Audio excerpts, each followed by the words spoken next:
અને ભૂપેન્દ્રભાઈ પટેલની સરકાર દ્વારા એ મક્કમતા જોડે નિર્ણય લેવાયેલો છે કે રાજ્યની કોઈ બી ભોલી ભાલી દીકરીને કોઈ વ્યક્તિ નામ બદલીને એ દીકરીને કોઈ ઝાંસામાં ફસાવશે,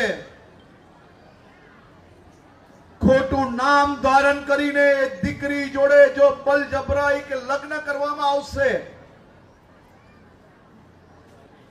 તો એવા ગુનેગારો જોડે આ ભારતીય જનતા પાર્ટીની સરકાર, તમારા સૌની સરકાર